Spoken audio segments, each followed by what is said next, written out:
নমস্কার বন্ধুরা, আপনারা দেখছেন একেডি মন্থন টিভি। আমি অপূর্ব কুমার দাস। আজকে যে বিষয়টি নিয়ে আপনাদের সামনে উপস্থিত হয়েছি সেটি সুপ্রিম কোর্টের একটি পর্যবেক্ষণ। ভারতে অবৈধ অনুপ্রবেশকারীদের যে সরকারি সুযোগ সুবিধাগুলো নিয়ে তারা যে পর্যবেক্ষণ করেছেন সে বিষয়ের উপরেই আজকে আলোচনা করব। বিশ্বব্যাপী যে অনুপ্রবেশ নিয়ে সংকট চলছে এবং সেখানে ভারতের কি অবস্থান, এটাও কিন্তু একটা বড় ব্যাপার। তাই আজকে আমরা আলোচনা করব ভারতে যে অবৈধ অনুপ্রবেশকারী, বিশেষত রোহিঙ্গা যারা আছে, তাদের শিক্ষা, সরকারি সুযোগ সুবিধা, সুপ্রিম কোর্টের যে সাম্প্রতিক রায় তার যে প্রভাব পড়েছে সেই বিষয় নিয়ে আলোচনা করব। এখন এই অবৈধ যারা অনুপ্রবেশকারী থাকে তাদের নিয়ে বিশ্বের বিভিন্ন দেশ কী ধরনের প্রতিক্রিয়া তারা জ্ঞাপন করেছেন। আজ যখন আমরা চারিদিকে তাকাই, দেখতে পাই বিশ্বজুড়ে একটা অবৈধ অনুপ্রবেশ ঘটছে, তখন বিভিন্ন দেশ কিভাবে তাদের কড়া প্রতিক্রিয়া দিয়েছে। যেমন মার্কিন যুক্তরাষ্ট্র, রাষ্ট্রপতি ডোনাল্ড ট্রাম্প অবৈধ যারা অভিবাসী আছেন তাদের অনুপ্রবেশ নিয়ে কিন্তু দেশে এয়ারফোর্স প্লেনের পর্যন্ত ব্যবস্থা করেছেন। এবার সৌদি আরবের দিকে যাই। সৌদি আরব এখানে অবৈধ যারা অনুপ্রবেশকারী আছে তাদের বিরুদ্ধে কিন্তু কঠোর ব্যবস্থা নিচ্ছে। সেটা কীরকম? কিছু ক্ষেত্রে তারা কি করেছে, সীমান্তে যে অনুপ্রবেশ যখন ঘটছে তখন কিন্তু তারা একেবারে সরাসরি গুলি চালনা পর্যন্ত করছে। সুতরাং তারা ব্যাপক একটা কড়া অবস্থান কিন্তু তারা নিচ্ছেন। কিন্তু এক্ষেত্রে ভারতের অবস্থান কি? ভারত কি করছে? ভারতে কি হচ্ছে? যখন বিশ্বের এই সমস্ত দেশগুলো কঠোর নীতি নিচ্ছে তখন কিন্তু তুলনামূলকভাবে কিন্তু ভারত অনেক নরম মনোভাব দেখাচ্ছে। আন্তর্জাতিক যে শরণার্থী আইন আছে, ভারত কোনো আন্তর্জাতিক যে রিফিউজি কনভেনশনের সদস্য তা কিন্তু নয়। অর্থাৎ কিনা ভারত আন্তর্জাতিক শরণার্থী আইনের আওতায় কাউকে কিন্তু আশ্রয় দিতে বাধ্য নয়। এটা একটা খুব ভালো ব্যাপার। কিন্তু যে কোনো আন্তর্জাতিক আইনের আওতার মধ্যে ভারত না থাকায় কিন্তু ভারত এটা করতে পারছে। 1947-এর বিভাজনের পর যে আমাদের নীতিগত কিছু দুর্বলতা আসে, যদিও দেশভাগের পরে যেটা দেখা যায় যে মুসলমানদের পাকিস্তানে যাওয়ার কথা ছিল, কিন্তু একটা বড় অংশ তো এদেশে থেকে যায়। তার ফলে তার পরবর্তী সময়ে একটা বিভিন্ন ধরনের সমস্যা সৃষ্টি হয়েছে।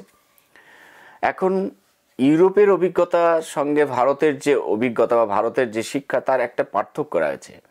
2013-14 সালের দিকে যখন সিরিয়া এবং মধ্যপ্রাচ্য চলছে তখন কিন্তু বিপুল শরণার্থী ইউরোপে দিকে কিন্তু ধেয়ে আসে। ইউরোপিয়ান দেশগুলো মানবিকতার খাতিরে তাদেরকে আশ্রয় দেয় এবং তার ফলে কি হয়, আজ কিন্তু সেই দেশগুলোই কিন্তু আজকে শরণার্থীদের দ্বারা ব্যাপকভাবে আক্রান্ত হয়েছে। যেমন আমি বলি যে ফ্রান্স, জার্মানি, যুক্তরাজ্য, স্পেন, আয়ারল্যান্ড, এইসব দেশ কিন্তু আজ অবৈধ যে অনুপ্রবেশকারী তাদের কারণে কিন্তু আজকে এই দেশগুলো কিন্তু হুমকির মুখে পড়েছে। ধর্মীয় উগ্রবাদ, অর্থনৈতিক সংকট বা আইনের প্রতি যে অবজ্ঞা, এই সমস্ত দেশে কিন্তু ব্যাপকভাবে বেড়ে গিয়েছে। এখন এইসব কারণে যখন এরকম একটা পরিস্থিতি হয়েছে তখন কিন্তু ইসরায়েলের কি পথকে অনুসরণ করতে পারে? ইসরায়েল তার নিরাপত্তাকে যখন সর্বোচ্চ গুরুত্ব দিয়েছে, তারা ফিলিস্তিনিদের সীমান্তে প্রবেশ করতে কিন্তু দেয় না এবং কঠোর তার বলয় কিন্তু তারা গড়ে তুলেছে। কিন্তু ভারতে সেরকম তো ব্যবস্থা নেই। এখানে রাজনৈতিক স্বার্থের কারণে অবৈধ অনুপ্রবেশকারীরা দীর্ঘদিন ধরে রয়ে যাচ্ছে এবং এক সময়ে কিন্তু এই রাজনৈতিক অর্থনৈতিক নিয়ন্ত্রণ করবারও কিন্তু তারা চেষ্টা করছে। বিশ্বজুড়ে যখন এইরকম পরিস্থিতি দেখা যাচ্ছে যে এক ধরনের মানে আভ্যন্তরীণ ক্যাপচারিংয়ের যে একটা টেন্ডেন্সি লক্ষ্য করা যাচ্ছে, সেটা কীরকম? যে অনেক দেশে যে পপুলেশন কিন্তু একটা তৈরি করা হচ্ছে, যেটাকে আবাসিক মিশ্রণ বলা হয়, যাতে কি হচ্ছে যে সরাসরি কিন্তু লড়াই নয়, তারা একটা দীর্ঘমেয়াদী আভ্যন্তরীণ শক্তি গঠনের মাধ্যমে দেশকে কিন্তু যে দেশেই থাকছে তারা কিন্তু এই দেশটাকে দুর্বল করে তুলছে। ফিলিস্তিনে যেমন কি করছে হামাস, পিএলও সক্রিয়, প্যালেস্টাইন লিবারেশন অর্গানাইজেশন, তেমনি ইউরোপে কিন্তু বিভিন্ন দেশে রাজনৈতিক বিভাজন সৃষ্টি করা হয়েছে। ব্রিটেনের একটা গবেষণায় থিঙ্ক ট্যাঙ্ক রিপোর্ট যেটা প্রকাশিত হয়েছে সেখানে বলা হচ্ছে শব্দটা যখন ব্যবহার হচ্ছে শুধুমাত্র সেই ব্যক্তিদের দমন করতে যারা কিন্তু জিহাদের বিরুদ্ধে কথা বলছে।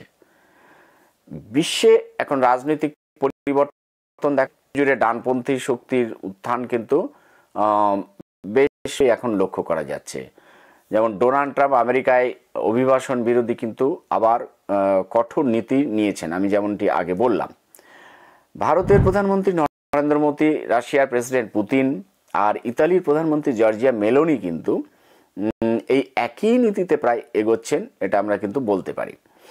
ঠিক তেমনি জার্মানি, সুইডেন, ফ্রান্স এবং ফ্রান্সেও নির্বাচনে যে সমস্ত ডানপন্থী শক্তি সমর্থন পাচ্ছে তারা কিন্তু বামপন্থী অভিবাসন যে সমস্ত সংকটের সমাধান করতে ব্যর্থ হয়েছে কিন্তু আমরা সেটা দেখতে পাচ্ছি। এরপরে যেটা বলা যায় যে ভারতের রোহিঙ্গা এবং বাংলাদেশে অনুপ্রবেশকারীদের যে একটা বড় ধরনের সংকট হচ্ছে, এটা নিয়ে এখন কি ধরনের অবস্থান? সীমান্তে অনুপ্রবেশের সময় আমাদের দেশে কিন্তু গুলি চালানোর নির্দেশ আছে, কিন্তু সেটা থাকলেও যারা একবার ভারতে প্রবেশ করে যাচ্ছে তারা কিন্তু ভারতের নাগরিকত্ব এবং সরকারি সুবিধা পেতে শুরু করে গেছে। আর অন্যদিকে মানবতার দোহাই দিয়ে তাদের সন্তানদের এই ভবিষ্যৎ নিয়ে কিন্তু প্রশ্ন তোলা হচ্ছে।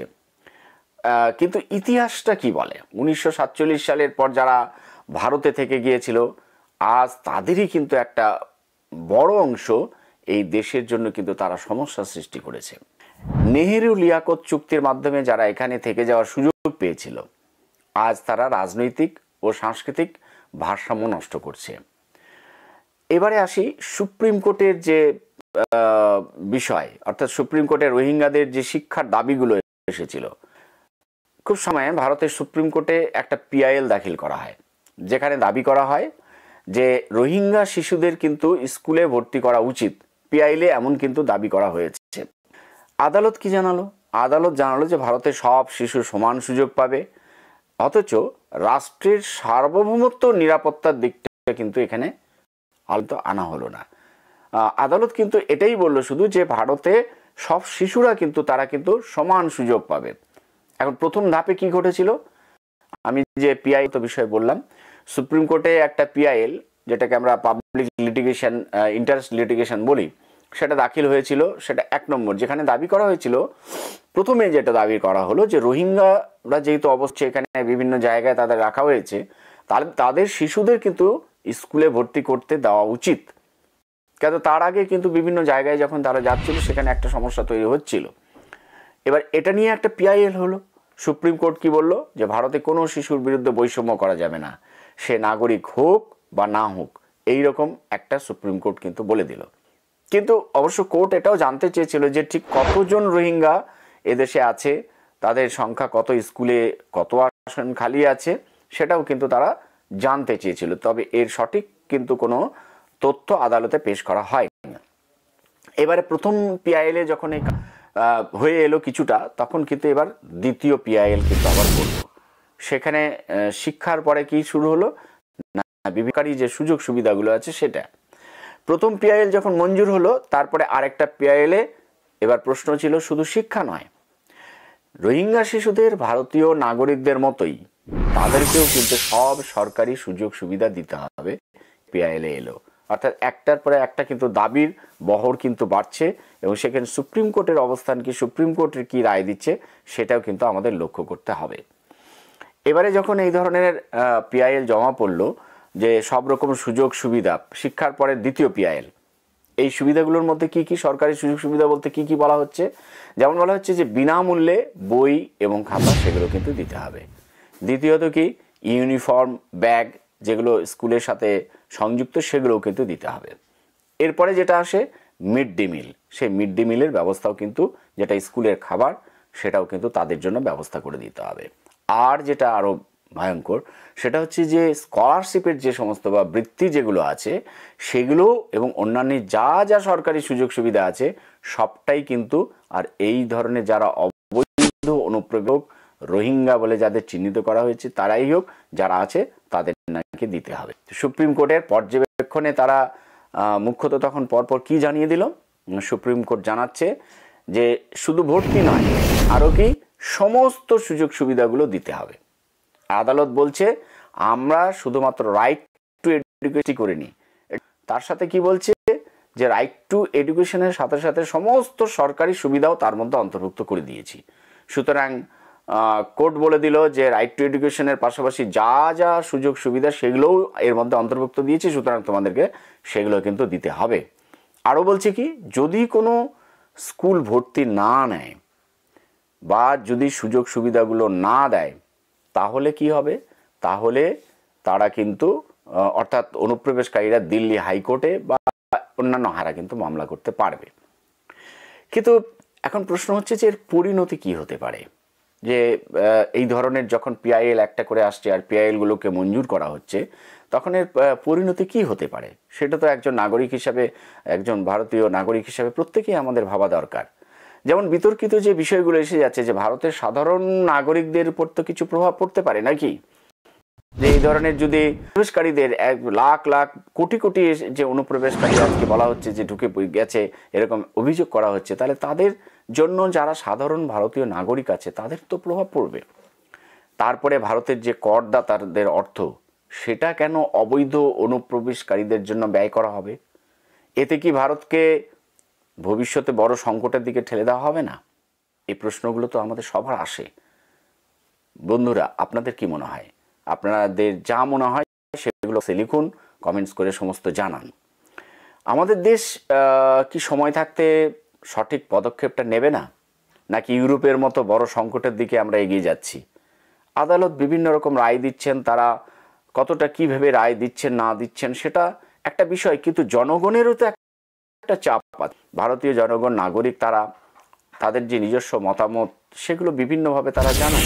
মতামতও কিন্তু সে যেন জানাতে ভুলবেন না যে এই ধরনের যখন পরিস্থিতি তৈরি হচ্ছে, অবৈধ অনুপ্রবেশকারী তাদের একটা করে পিআইএল জমা পড়ছে আর সেগুলোকে মঞ্জুর করা হচ্ছে, একটা করে জমা পড়ছে মঞ্জুর হচ্ছে, একটার পর একটা সুযোগ কিন্তু তাদের বাড়ছে।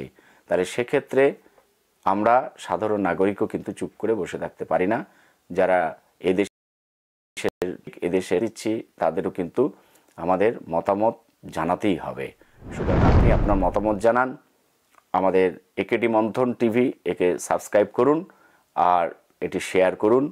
এই গুরুত্বপূর্ণ যে প্রতিবেদন সেটা সবাইকে শেয়ার করে দিন। সচেতনতা, দেশপ্রেম আর সত্য প্রচারের জন্য আমাদের সাথে থাকুন। আজকে এই পর্যন্তই, আবার পরবর্তীতে দেখা হবে। ধন্যবাদ, নমস্কার, জয় হিন্দ, নমস্কার।